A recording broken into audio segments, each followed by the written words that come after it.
Hello, I want to convert this little tricycle to electric power, so I think it should be straightforward. Maybe just get a hub motor for the front wheel here, and some batteries and controller, etc. Maybe buy a kit. So it's a decent little tricycle. It's got 20-inch wheels in the back, 24 in the front, and it even got some gears.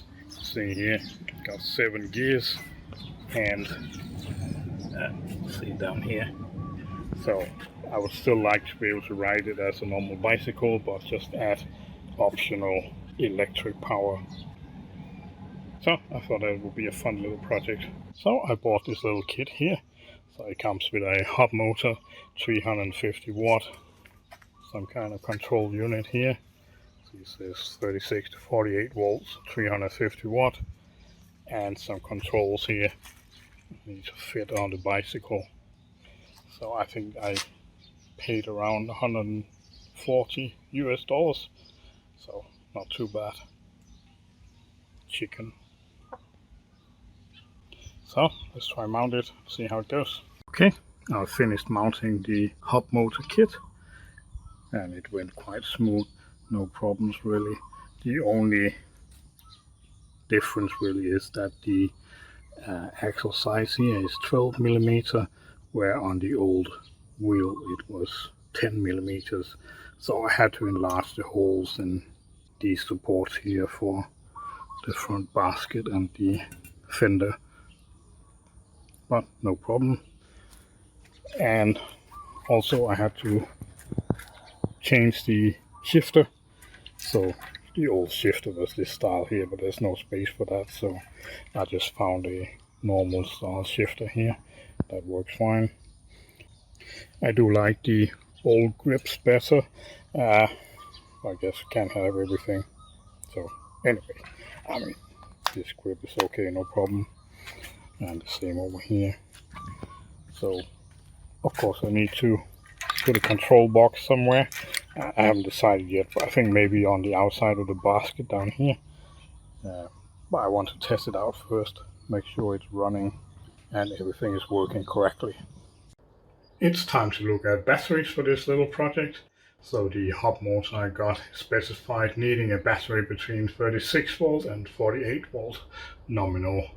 And since it's only a 350 watt hub motor, I'm gonna go with a 48 volt battery. However, it's a jungle out there. It's impossible to know if a battery pack got the advertised capacity, or you're wasting money, or you're getting second-hand batteries or something like that. So I decided to build my own battery pack. But it's also not easy to find good batteries, so I ordered a handful of different batteries that looked like they could be good. Some 18650 batteries are advertised as 10,000 milliamp hours, so of course avoid those because that's not realistic. So I went for 18650s with a capacity around 2500 to 3000 milliamp hours, plus I bought a couple of these larger 21700 batteries just to do some testing. Then I did a charge-discharge cycle 4 to 5 times on each battery to find the capacity. And in the end I decided on this battery here, the 18650, rated capacity 2600 milliamp hours. I got a consistent 2500 milliamp hours. However, keep in mind when I do my testing, my cycle testing, I only discharge down to 3 volts. I think when they do the official capacity testing, they discharge all the way down to 2 volts, but I don't want to damage the battery, so 3 volts is fine for me, and this gave very consistent 2500 milliamp hours. So it seemed like a good battery, and it's also reasonably cheap, like $1.50 for each of them. And it appears to have fairly low internal resistance, and is rated for 5 times capacity continuous discharge, so around 12-13 amps, something like that. So I ended up ordering a stack of these, 26 of them. So I want to do 13 in series and 2 in parallel, so that should give me a battery around 48 volts and about 500 milliamp hours. continuous discharge up to maybe 25 amps or about 1200 watt. So I think that should work fine in this project. I highly recommend using some of these little plastic spacers when building a battery pack. They come in size 1, 2, 3, and it's like Lego. You just put them together like this, and then you can add batteries, and it makes it super easy to plan out what your battery pack is going to look like. You can make any kind of shape you want with your batteries, and you get a consistent distance between the batteries, and overall they're very, very useful. For this project I want a long and slim shape like this. It's going to be 13 in series, and we have 2 in parallel. So since I don't have a spot welder, and I don't really need a spot welder, I'm just going to solder the batteries together using some nickel strip and some very aggressive plumber flux, just to get the solder to flow on the battery terminals. So let's try to do that. So I just add a tiny bit of this flux here on the terminal. I want to solder. Get my solder ready.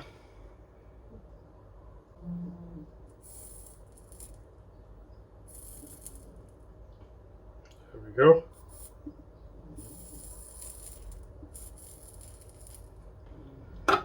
So the batteries do not really get hot, but it's important to clean off the flux because it is very corrosive and it will continue to corrode the battery terminals. But they don't get hot, so there's no danger of overheating the battery. So much thermal mass in these batteries, it's not a problem. Do the same on the other side. Go.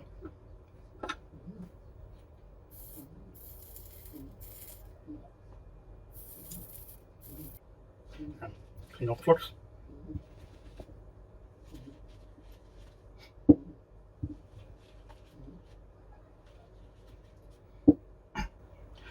So there's another thing I recommend, these little stickers here for insulation.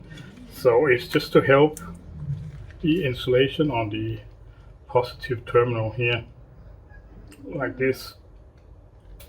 Just increase the insulation a bit because the wrapper here is very, very thin material and it cracks really, really easily. So just to give a little bit extra protection, I recommend using some of these isolation stickers. Just get a couple of these on.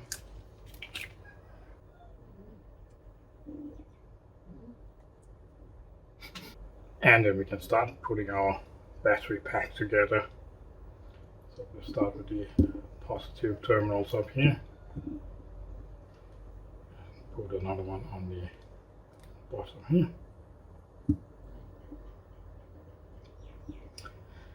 And just take some of this nickel strip.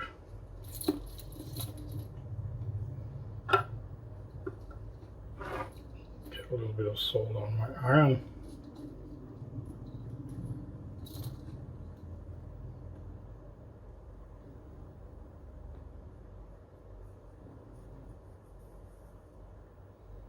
There we go. So now they're soldered together very securely. And we can just cut it here. So I already checked, but it's important before we solder these cells together in parallel that they are at approximately the same voltage. You do not want too much voltage difference between the two cells. Let's say we want no more than 1 amp to flow between the two cells when we solder them together. So if we're using Ohm's law, and we want to find the maximum voltage difference, we will allow between the two batteries, we can do like volts equals amps times ohm, and we can substitute these values and say, okay, the internal resistance on each battery, let's just say something really low, worst case maybe 15 milliohm, and then we have 2 batteries, so that's 30 milliohm. So we take 30 milliohm times, and we don't want more than 1 amp to flow between the two batteries when we solder them together. So 30 milliohms times 1 amp equals 30 millivolts. So we cannot have a difference between the two batteries of more than 30 millivolts, just to be on the safe side. And again, we just take our nickel strip here, heat it up a little bit,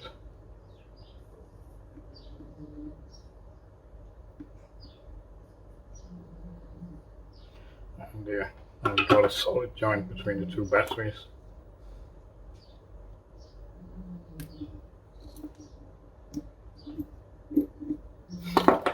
Okay, so that's two batteries in parallel, and then we just need to continue alternating between positive and negative terminals until we have 13 in series. So just to show a small schematic of what it looks like, we look here, so you can see we have batteries in series and we have batteries in parallel. So basically, when the more batteries you put in series, the more voltage you're going to get out of your battery pack, and the more batteries you put in parallel, the higher capacity and output current you will have in your battery pack. So it's fairly simple. Okay, so I've finished soldering all the batteries together. So we have the positive terminal over here, and then basically it goes tick tick tick tick tick tick tick. Here, all of them in series, and we have a negative terminal over here. So that went quite well. No accidents, but generally, I mean, when the battery is like this, be a little bit careful with it, because if you have a piece of solder or something lying around on the table, you could short it out, and who knows what's going to happen. So I recommend, when soldering batteries like this together, always have a plan for what you're going to do if you short something out. If a battery suddenly starts smoking or catches fire, have a metal box or something ready where you can throw the battery into. Anyway, I didn't have any accidents. So in theory, we could start using the battery just like this. However, since there's always going to be some small differences between the individual battery cells here, they're gonna become out of balance over time. So it's not a good idea to use it like this. What we need is a battery balance board or protection board. I have one here. I don't know if it's any good, but it should do the job, hopefully. So it's for 13 cells in series, I think maximum 30 amps continuous, and absolute maximum 50 amps. And it should do balancing as well.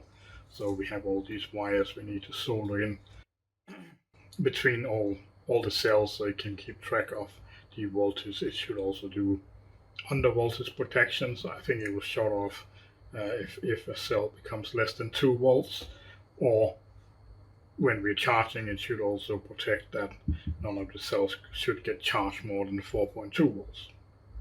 And there's a temperature sensor here, but I'm not sure how efficient that's going to be, because it's a big battery for just one temperature sensor. Anyway, I'll solder this in. So I have a small schematic here. You can see how it's going to be soldered in, with all the connections, including connections for the load and the charging. Okay, so I've finished installing the protection board here, and I wrapped the whole thing in some Kapton tape, and I've added the main battery output. So I'll put a big connector on here, XT90, I believe it's rated for 90 amp. It might be a little bit overkill, but hey, better too big than too small. And I've added a smaller connector here for the charger. So this is only going to be a couple of amps for the charger, but I believe this is rated for like 20 or 30 amps or something like that. So it should be pretty good. So I'll just leave the battery in Kapton tape for a while, because after a few cycles, maybe 5-10 cycles of the battery, I want to measure the voltage of each of the cells, see if it's still reasonably and within balance. If it's still balance is good, then I'll probably take some large heat shrink and just wrap around the battery, just so it's more protected. Anyway, I think now it's time to hook it up and see what happens. Now connect the battery, and there's no smoke, so far so good. So I switch it on. Yeah, it looks good. See if it's alive. Yep. Okay, I think it's time to take it out for a test drive.